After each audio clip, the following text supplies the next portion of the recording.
He wrote me a letter. I wish I never opened it. He wrote me a letter. And sometimes I wish I never opened it. You know, there are moments in life when a single decision changes everything. For me, it was the moment I tore open that envelope. I thought it would be something simple, maybe a few words of comfort or an apology I had been waiting for. But the truth is, nothing could have prepared me for what I was about to read. Even now, when I close my eyes, I can still see those shaky words written in his handwriting, words that carried more weight than I ever imagined. The story begins in the most ordinary way. He and I weren't strangers. We shared memories, conversations, and promises that felt unbreakable. But life has a strange way of revealing truths when you least expect them. The letter came quietly, slipped under my door, without a name on the front, yet I knew instantly who it was from. My heart raced with curiosity, and my hands trembled with an uneasy excitement. Something in me already knew that opening it would change everything. As I unfolded the paper, a chill ran down my spine. Each line I read pulled me deeper into a reality I didn't want to face.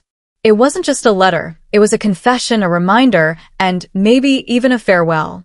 The words were heavy, like he had been carrying them for years, and now he had decided to pass that weight to me. I could feel my world shift with every sentence. And then I reached the final part of the letter, the part that left me frozen, staring at the page, unable to believe what my eyes were seeing. That one line changed everything, and I'll tell you exactly what it said, right after this. The words at the end of that letter haunted me. But before I tell you what they were, I need to take you back to where it all began. Because without the history, the letter won't make sense, and neither will the weight it carried. He wasn't just some stranger who passed through my life. He was someone I trusted, someone I thought I knew better than anyone else. To the outside world, we looked like two people who had it all figured out, but beneath the surface there were cracks, tiny signs I had ignored for too long. We met in the most ordinary way, a chance encounter that turned into late-night conversations, long walks, and secrets shared under the stars. He had this way of making the world feel lighter, like problems didn't exist when he was around. I clung to that feeling, maybe too much. But looking back now, I realize how many questions I should have asked, how many times I silenced the little voice in my head that whispered something wasn't right. The truth is, there were always things he never spoke about, gaps in his stories, moments when his eyes drifted away like he was carrying something too heavy to share. I convinced myself it was nothing, that everyone has a past they'd rather leave unspoken. But the letter proved me wrong. That past wasn't just unspoken, it was waiting for the right moment to reveal itself. When I think about the days leading up to that letter, it almost feels like he was preparing me without saying it out loud. He became quieter, more distant. Messages took longer to arrive. His smile didn't reach his eyes anymore. I asked if something was wrong, but he always brushed it off with a laugh or a simple "I'm fine." I wanted to believe him. I needed to believe him. That night when I found the envelope, I could feel the weight of all those unasked questions pressing down on me. The letter wasn't long, but it carried the answers I had been too afraid to face. And yet, those answers only led to bigger questions, darker ones I wasn't ready to confront. The final line, the one I still can't get out of my head, wasn't just a sentence. It was a door opening to a truth I wasn't sure I wanted to walk through. And as I sat there, holding that paper with trembling hands, I realized my life had split into two parts, before the letter and after. The real story was only beginning. The line at the end of that letter replayed in my head again and again, like an echo I couldn't escape. It wasn't just the words themselves, it was the meaning hidden behind them, the way they felt like both a confession and a warning. I wanted to believe it was all a mistake, that maybe I had misunderstood, but deep down I knew exactly what he was trying to say. And the more I thought about it, the more I realized this wasn't just about him. It was about me too, and about everything we had built together. The main conflict was simple on the surface. He had kept a truth from me, and now I had to decide what to do with it. But the deeper I dug into those words, the more complicated it became. His letter hinted at choices he made long before I entered his life, choices that connected to people I barely knew, but who suddenly seemed to matter. There were names I didn't recognize, events he described without detail, but with enough weight to make me feel like I had been living in someone else's shadow all along. As I tried to piece it together, I found myself pulled into two different worlds. On one side was the relationship I thought I knew, memories of laughter, trust, and promises whispered late at night. On the other side was this hidden reality he had kept locked away, a reality that didn't match the person I believed him to be. And now, standing between those two versions of him, I didn't know which one was real. There were subplots unfolding around me too, threads that tangled into the bigger story. Friends who suddenly seemed distant when I asked questions. Family members who avoided my eyes when I brought up his name. Even strangers who, in passing, dropped hints that they knew more than I did. Every conversation felt like a clue. Every silence felt like a wall being built higher. What unsettled me most was his timing. Why now? Why leave this letter for me at this exact moment? It was almost as if he wanted me to discover something, but only after he had already stepped away. That made me wonder if he was protecting me from the truth, or protecting himself by disappearing before I could confront him. The conflict wasn't only about trust, it was about identity, about who he really was and who I had been to him all this time. And as much as I wanted to tear the letter apart and pretend none of it existed, I couldn't. Because once you read something like that, you can't unread it. The words stay, and they demand answers. And I knew I was only at the beginning of a journey I hadn't chosen, but couldn't escape. The days after reading the letter felt unreal, like I was moving through fog. Nothing around me looked different, but inside everything had shifted. I kept the letter folded in my pocket, unable to let it out of my sight. Each time I touched the paper, I felt both closer to him and further away. I knew I had to understand what he meant, but the more I searched for answers, the more the questions grew. I started retracing our steps, revisiting the places we used to go. Maybe I thought the spaces we shared would give me clues. The cafe, where we spent hours talking, suddenly felt heavy with unspoken words. The park bench where he once laughed so freely now echoed with silence. And then there were the people, friends who once welcomed me warmly now spoke in careful tones, as though they were guarding something I wasn't meant to know. Each interaction left me with a deeper sense of unease, as though I had stumbled into a story much larger than myself. The letter mentioned a decision he made, one that would change everything. That phrase gnawed at me. What decision? And why did he believe I needed to know about it only after he was gone? I found myself reading the same lines over and over, searching for hidden meaning in his handwriting, pausing at smudges of ink that looked like they were left by a shaking hand. It wasn't just a goodbye, it was a puzzle, and he had left me with only half the pieces. What scared me most was how people reacted when I brought up his name. A friend shifted uncomfortably and changed the subject. A neighbor claimed they hadn't seen him in weeks, but their eyes told a different story. Even his family gave vague answers, never directly addressing the letter. It felt like everyone had agreed to stay quiet, leaving me alone to uncover the truth. The silence around me was louder than words could ever be. At night, I couldn't sleep. I'd replay every moment we shared, every time his voice hesitated, every story that didn't add up. Was he hiding from something? Or was he hiding me from something? The possibilities twisted inside me, leaving me restless and unsettled.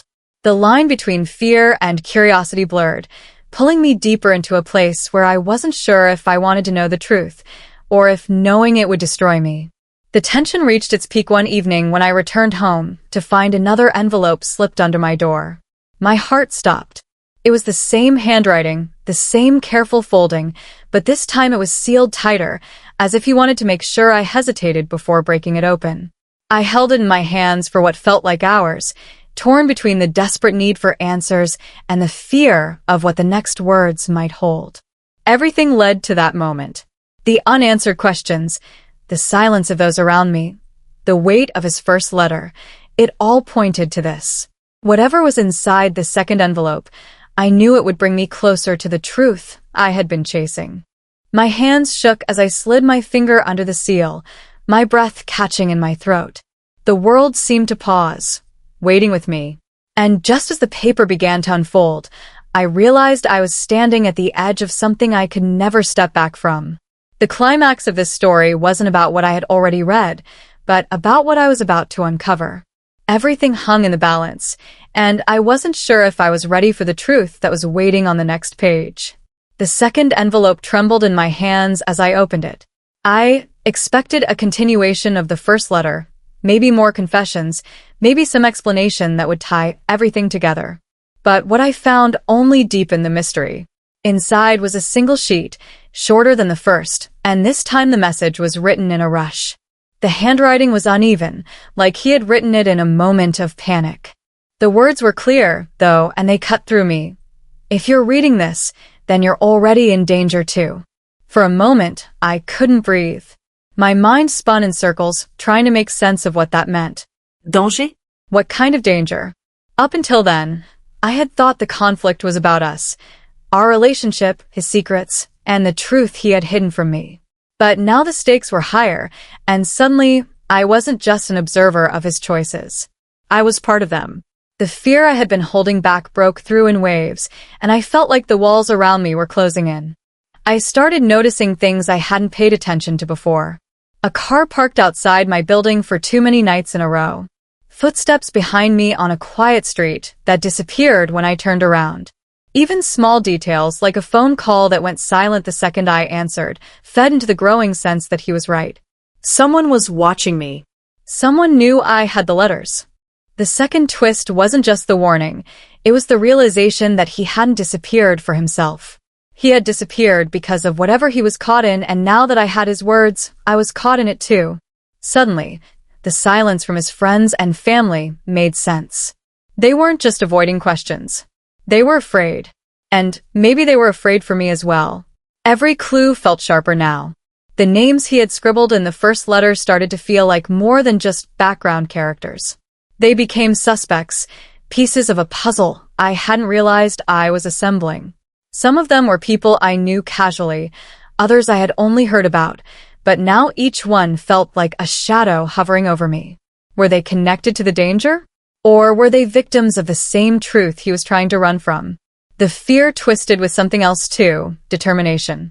I wanted to run, to throw the letters away, and pretend none of this existed. But the moment I read those words, I knew it was impossible.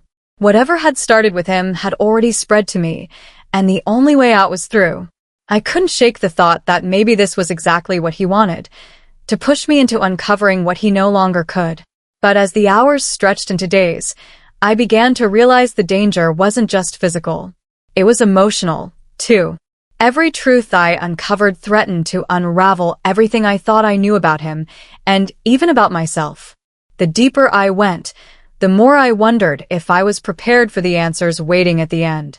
The second letter had changed everything. What began as a story of love and loss was now something much darker, something tangled with secrets I hadn't asked to inherit. The stakes were no longer just about trust or heartbreak. They were about survival.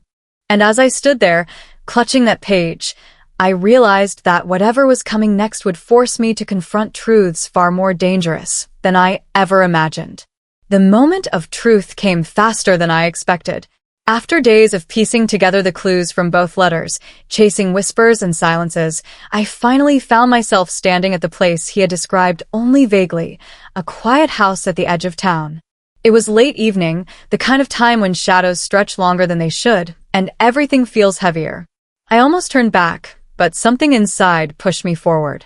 If the danger was real, I needed to face it. And if the answers were here, I couldn't leave without knowing. Inside the house, it was almost empty, except for a single table in the middle of the room. On it lay a third letter, waiting for me. My heart pounded as I picked it up, bracing myself for what might be the final piece of the puzzle. This one was different. It wasn't rushed, and the handwriting was steady, like he had saved his strength for these words. He confessed everything. The decisions he made years ago weren't just mistakes. They were choices that tied him to people who operated in the shadows. He had done something he thought would protect the ones he loved, but instead, it trapped him. When he met me, he tried to leave it all behind, but the past never let go. The first letter had been his goodbye, the second his warning. This third was his truth.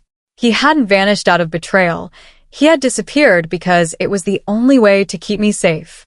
For a moment, I felt a wave of relief, like the conflict was finally resolved. The danger, the silence, the secrecy, it all made sense. But then came the final twist. At the bottom of the letter, in small, almost hidden words, he wrote, "If you are reading this, then they already know about you. And that means I failed." The floor seemed to drop beneath me. Everything I thought was closure turned into something darker. His sacrifice, his distance, even his disappearance, it wasn't enough. By searching for the truth, I had placed myself exactly where he never wanted me to be. The climax wasn't about discovering who he really was. It was about realizing the story wasn't ending with him. It was beginning with me. And as I folded that last letter, the sound of footsteps outside the house told me the danger wasn't in the past anymore. It had finally arrived. The footsteps outside grew louder, and for a moment I thought this was how the story would end, unfinished, swallowed by the danger he had warned me about. But when the door creaked open, it wasn't strangers or enemies. It was one of the friends who had been avoiding me all along. His face was pale, his eyes full of guilt.